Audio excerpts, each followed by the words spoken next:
Hello नमस्कार आदाब सत श्री अकाल और अस्सलाम वालेकुम। मैं हूं मोहम्मद अहमद काज़मी, लेकर आया हूं आपका पसंदीदा कार्यक्रम ग्लोबल न्यूज़।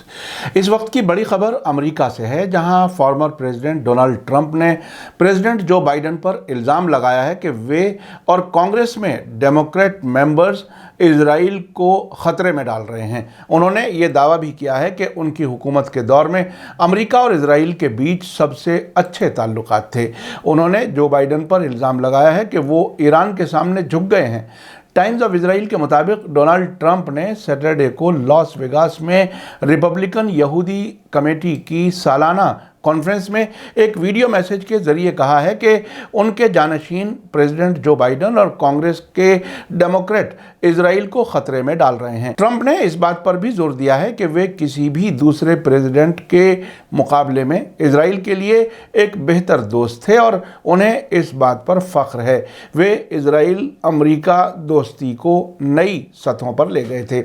इस तकरीर के दौरान ट्रंप ने ईरान न्यूक्लियर समझौते में अमेरिका के फिर से शामिल होने की कोशिशों के लिए जो बाइडेन की नुक्ताचीनी की और वियना में होने वाली बातचीत को इजराइल और हमास के बीच मई में होने वाली 11 दिन की जंग से जोड़कर बताया।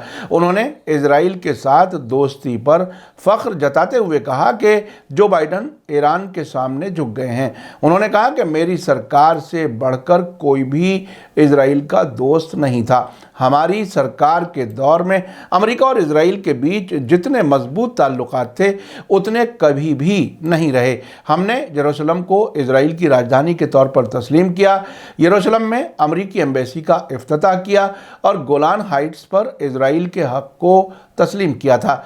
टाइम्स ऑफ इजराइल के मुताबिक अमेरिका के साबिक प्रेसिडेंट डोनाल्ड ट्रंप ने कहा कि मुझसे बेहतर कोई अमेरिकी प्रेसिडेंट इजराइल का दोस्त नहीं था और मुझे उस पर फख्र है। उन्होंने कहा कि शायद इन सब से बेहतर उनके मुताबिक ईरान के साथ होने वाले नाइंसाफ़ी वाले और एक तरफा समझौते से हमारा निकल जाना था और हमने तेहरान के ख़िलाफ़ सख्त से सख्त पाबंदियां लगा दी थीं। डोनाल्ड ट्रंप ने इस मौके पर बाइडेन सरकार और डेमोक्रेटों पर इल्ज़ाम लगाया कि वे सब उनकी सरकार की कामयाबियों को ख़त्म करने की कोशिश कर रहे हैं और ट्रंप के कहने के मुताबिक बाइडेन ने इजराइल की सिक्योरिटी के बारे में ईरानी तानाशाही के सामने घुटने टेक दिए हैं।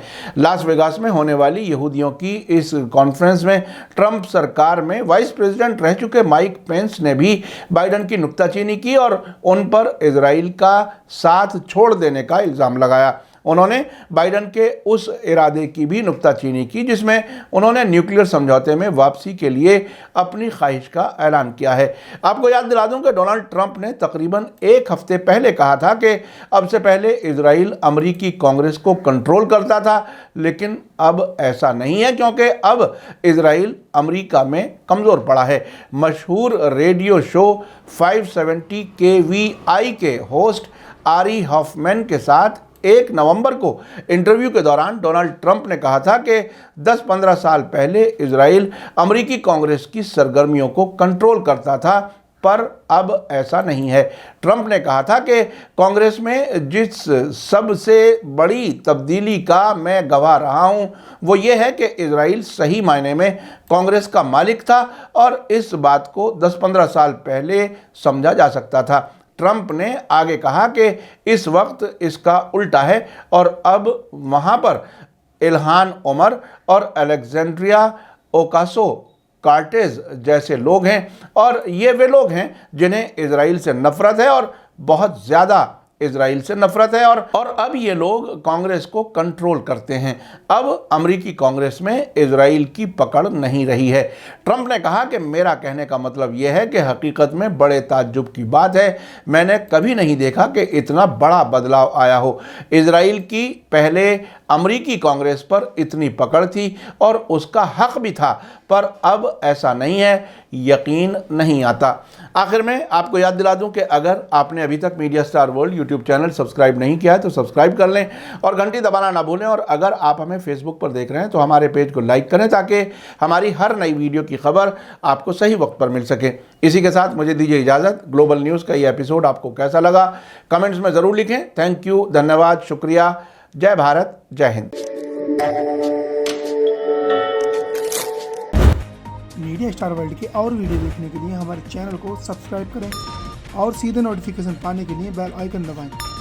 और अगर हमारी खबर सच्ची और अच्छी लगे तो अपने व्हाट्सएप, इंस्टाग्राम, फेसबुक और ट्विटर अकाउंट पर ज़रूर शेयर करें।